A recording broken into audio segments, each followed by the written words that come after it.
नमस्कार साथियों, आज की क्लास में आप सबका स्वागत है। ये क्लास हिंदी से संबंधित सभी परीक्षाओं के लिए अत्यंत उपयोगी है। आज की क्लास में हम हिंदी साहित्य से संबंधित महत्वपूर्ण प्रश्नों पर विस्तृत चर्चा करेंगे। तो चलिए हम आज की क्लास को शुरू करते हैं। हमारा आज का पहला प्रश्न है, नरेश मेहता किस सप्तक के कवि माने जाते हैं? आपके पास ऑप्शंस में है तार सप्तक, द्वितीय सप्तक, तीसरा सप्तक या चौथा सप्तक। तो इसका सही उत्तर क्या होगा? बिल्कुल सही। जिन साथियों ने ऑप्शन नंबर 2 बताया है उनका उत्तर सही है। नरेश मेहता द्वितीय सप्तक के कवि माने जाते हैं। आप जानते हैं कि अज्ञे जी के संपादकत्व में कुल 4 सप्तक प्रकाशित हुए थे।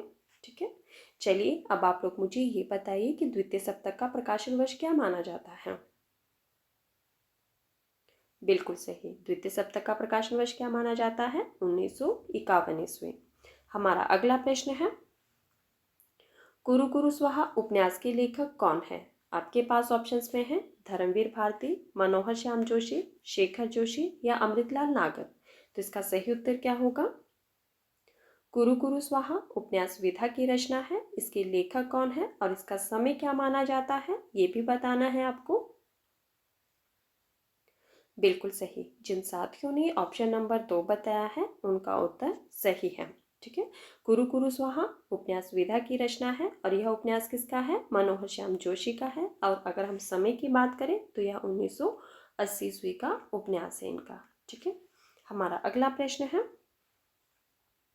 बिहारी सतसई पर सर्वप्रथम टीका किसने लिखी? आपके पास ऑप्शंस में है लल्लू लाल, कृष्ण कवि, ग्वाल कवि या जगन्नाथ दास रत्नाकर। बताइए इसका सही उत्तर क्या होगा? बिहारी सतसई पर सर्वप्रथम टीका किसने लिखी और किस नाम से लिखी, ये भी बताना है।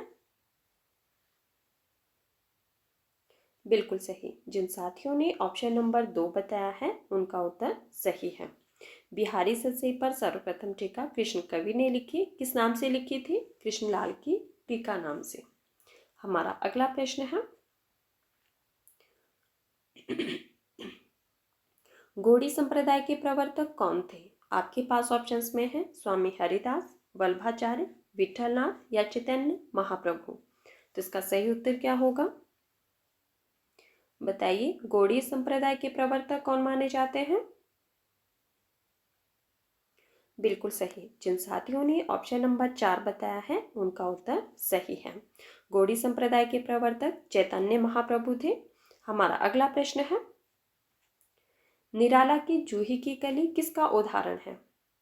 आप जानते हैं कि जूही की कली सूर्यकांत त्रिपाठी निराला जी की रचना है। आपको बताना है कि यह किसका उदाहरण है। आपके पास ऑप्शंस में है मात्रिक छंद का उदाहरण है, मुक्तक छंद का उदाहरण है, वर्णिक छंद का उदाहरण है या इनमें से कोई नहीं। तो बताइए इसका सही उत्तर क्या होगा? बिल्कुल सही। जिन साथियों ने ऑप्शन नंबर 2 बताया है उनका उत्तर सही है। जूही की कली मुक्तक छंद का उदाहरण है और यह सूर्यकांत त्रिपाठी निराला जी की प्रथम कविता मानी जाती है 1916 ईस्वी की। ठीक है, निराला जी की प्रथम कविता मानी जाती है। पिछली क्लास में मैंने आपको बताया था कि सुमित्रानंदन पंत जी की पहली कविता कौन सी मानी जाती है। आज का प्रश्न है आप लोगों के लिए, सभी लोग मुझे कमेंट करके जरूर बताना कि सुमित्रानंदन पंत जी की पहली कविता कौन सी मानी जाती है। हमारा अगला प्रश्न है, निम्न में से भारत भूषण अग्रवाल की रचना नहीं है।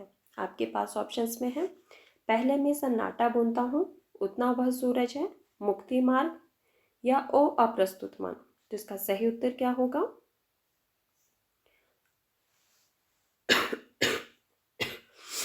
सॉरी, बताइए इनमें से भारत भूषण अग्रवाल जी की रचना कौन सी नहीं है, उसका चयन करना है आपको और साथ में ये बताना है कि फिर यह रचना किसकी है। बिल्कुल सही। जिन साथियों ने ऑप्शन नंबर 1 बताया है उनका उत्तर सही है। पहले मैं सन्नाटा बुनता हूँ, ये भारत भूषण अग्रवाल जी की रचना नहीं है। किसकी है ये? अज्ञे जी की रचना है। ठीक है, 1973 ईस्वी की। बाकी ये तीनों रचनाएं किसकी है? भारत भूषण अग्रवाल जी की है। अगर हम बात करें कि उतना वह सूरज है, इनकी 1977 ईस्वी की रचना है। ठीक है, मुक्ति मार्ग इनकी 1947 ईस्वी की रचना है और ओ अप्रस्तुत मन इनकी 1958 ईस्वी की रचना है। किसकी? भारत भूषण अग्रवाल जी की। हमारा अगला प्रश्न है, रासो शब्द की उत्पत्ति रसायन से किसने मानी है? आपके पास ऑप्शंस में है हरप्रसाद शास्त्री, रामचंद्र शुक्ल, हजारी प्रसाद द्विवेदी या गारसा दत्त दासी। तो इसका सही उत्तर क्या होगा? बताइए, रासो शब्द की उत्पत्ति रसायन से किसने मानी है? बिल्कुल सही। जिन साथियों ने ऑप्शन नंबर 2 बताया है उनका उत्तर सही है। किसने मानी है? रामचंद्र शुक्ल ने। ठीक है, अब हम बात करते हैं कि हरप्रसाद शास्त्री ने रासो शब्द की उत्पत्ति किससे मानी है? बिल्कुल सही, हरप्रसाद शास्त्री ने राजयश से मानी है। रामचंद्र शुक्ल ने रासो शब्द की उत्पत्ति रसायन से मानी है और हजारी प्रसाद द्विवेदी ने रासो शब्द की उत्पत्ति किससे मानी है? हो सकता है अगली बार परीक्षा में प्रश्न पूछा जाए आपसे कि हजारी प्रसाद द्विवेदी ने रासो शब्द की उत्पत्ति किससे मानी है? बिल्कुल सही, रासक से। ठीक है, और गारसा दत्तासी ने राजसूय से रासो शब्द की उत्पत्ति मानी है। ठीक है, तो हमारा सही उत्तर है ऑप्शन नंबर 2। हमारा अगला प्रश्न है, साथियों अगर आपको क्लास पसंद आए तो प्लीज़ वीडियो को लाइक कर देना और वीडियो को ज़्यादा से ज़्यादा शेयर भी कर देना। हमारा अगला प्रश्न है, लुकमान अली किसकी काव्य रचना है? आपके पास ऑप्शंस में है मणि मधुकर, मंगलेश डबराल, सौमित्र मोहन या कृष्णा सोबती। तो इसका सही उत्तर क्या होगा? बताइए, लुकमान अली किसकी काव्य रचना है? बिल्कुल सही। जिन साथियों ने ऑप्शन नंबर 3 बताया है उनका उत्तर सही है, सौमित्र मोहन जी की रचना है ये। हमारा अगला प्रश्न है, तुलसीदास के रचनाकार कौन है? आपके पास ऑप्शंस में है सुमित्रा नंदन पंत, सूर्यकांत त्रिपाठी निराला, गजानन माधव मुक्तिबोध या मैथिली शरण गुप्त। तो इसका सही उत्तर क्या होगा? बताइए, तुलसीदास एक रचना भी है, मानती हूँ कि कवि भी है, पर आपसे पूछा गया है तुलसीदास जो कि एक रचना है, इसकी रचनाकार कौन है? बिल्कुल सही। जिन साथियों ने ऑप्शन नंबर 2 बताया है उनका उत्तर सही है। किसकी रचना है ये? सूर्यकांत त्रिपाठी निराला जी की। हमारा अगला प्रश्न है, रसा उपनाम से उर्दू में कौन रचनाएं करते थे? आपके पास ऑप्शंस में है मुंशी प्रेमचंद, जगन्नाथ दास रत्नाकर, भारतेंदु हरिचंद या बालकृष्ण भट्ट। तो इसका सही उत्तर क्या होगा? बताइए, रसा उपनाम से उर्दू में कौन रचनाएं करते थे? बिल्कुल सही। जिन साथियों ने ऑप्शन नंबर 3 बताया है उनका उत्तर सही है। कौन करते थे? भारतेंदु हरिश्चंद्र। और जगन्नाथ दास रत्नाकर किस नाम से रचनाएं करते थे उर्दू में? जग के नाम से। ठीक है, और मुंशी प्रेमचंद जी नवाब राय नाम से। बिल्कुल सही। ठीक है, हमारा अगला प्रश्न है, तुलसीदास के गुरु का नाम क्या था? आपके पास ऑप्शंस में है परमानंद दास, वेणी माधव दास, रामानंद या नरहरि दास। तो इसका सही उत्तर क्या होगा? बताइए, तुलसीदास जी के गुरु का नाम क्या था? बिल्कुल सही। जिन साथियों ने ऑप्शन नंबर 4 बताया है उनका उत्तर सही है, नरहरि दास। हमारा अगला प्रश्न है, भवानी प्रसाद मिश्र किस काल के कवि माने जाते हैं?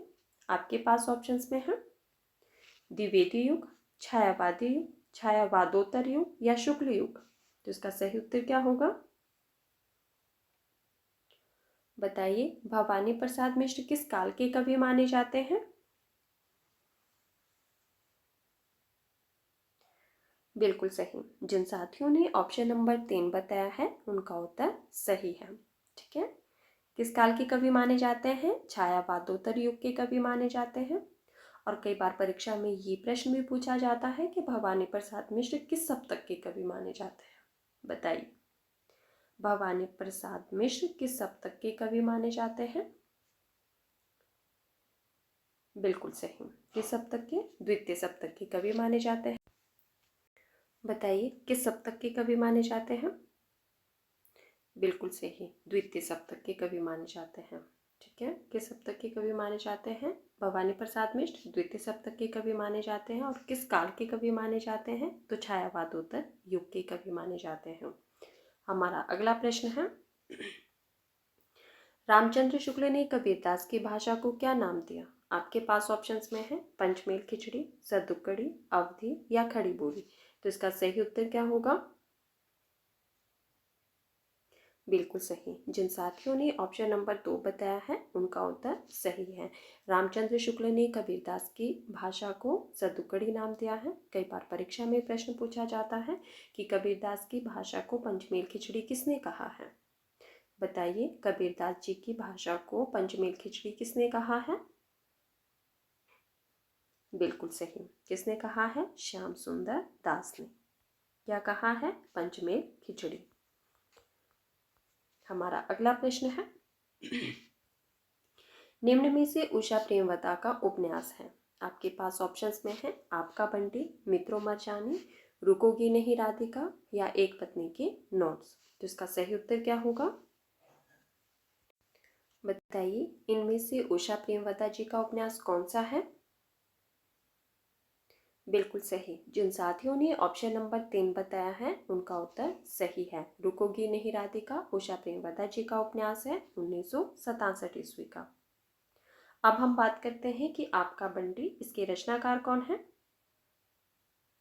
बिल्कुल सही, आपका बंटी मनु भंडारी जी की रचना है 1971 ईस्वी की उपन्यास विधा के। एक मित्रों मर जाने, इसके रचयिता कौन है? बिल्कुल सही, मित्रों मर जाने कृष्णा सोबती जी का उपन्यास है 1967 ईस्वी का। और एक पत्नी के नोट्स ममता कालिया का उपन्यास है 1997 ईस्वी का। ठीक है, रिपीट कर देती हूँ, आपका बंटी मनु भंडारी जी की रचना है, मित्रों मर जाने कृष्णा सोबती जी की रचना है, रुकोगी नहीं राधिका उषा प्रेमवदा जी की रचना है, और एक पत्नी के नोट्स ममता कालिया जी की रचना है। ठीक है, हमारा सही उत्तर है ऑप्शन नंबर 3। हमारा अगला प्रश्न है, निम्न में से किस रचना पर जैनेन्द्र कुमार को साहित्य अकादमी पुरस्कार मिला?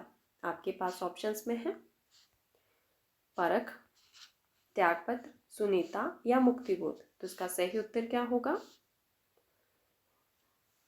ये चारों रचनाएं किसकी है? जैनेन्द्र कुमार जी की है, उपन्यास विधा की रचना है ये। आपको बताना है कि जैनेन्द्र कुमार जी को किस रचना पर साहित्य अकादमी पुरस्कार दिया गया था और कब दिया गया था, ये भी बताना है आपको। बताइए, इसका सही उत्तर क्या होगा? बिल्कुल सही, जिन साथियों ने ऑप्शन नंबर 4 बताया है उनका उत्तर सही है। ठीक है, मुक्तिबोध पर जैनेन्द्र कुमार जी को साहित्य अकादमी पुरस्कार दिया गया था। कब दिया गया था? 1966 ईस्वी में। और यह इनका उपन्यास है 1965 ईस्वी का। ठीक है, अब हम बात करते हैं कि परख, जो कि जैनेन्द्र कुमार जी का उपन्यास है, इसका समय क्या माना जाता है? बिल्कुल सही, परख इनका 1929 ईस्वी का उपन्यास है। त्यागपत्र, बताइए। बिल्कुल सही, त्यागपत्र इनका 1937 ईस्वी का उपन्यास है। और सुनीता इनका 1934 ईस्वी का उपन्यास है। ठीक है, परख 1929 का है, त्यागपत्र 1937 का है, सुनीता इनका 1934 ईस्वी का उपन्यास है, और मुक्तिबोध इनका 1965 ईस्वी का उपन्यास है। मुक्तिबोध पर जैनेन्द्र कुमार जी को साहित्य अकादमी पुरस्कार दिया गया था। कब दिया गया था? 1966 ईस्वी में। ठीक है, तो साथियों, ये थे आज के हमारे कुछ महत्वपूर्ण प्रश्न जिन पर हमने चर्चा की। अगर आपको क्लास पसंद आए तो प्लीज़ वीडियो को लाइक कर देना और वीडियो को ज़्यादा से ज़्यादा शेयर भी कर देना। धन्यवाद, मिलते हैं अगली क्लास में।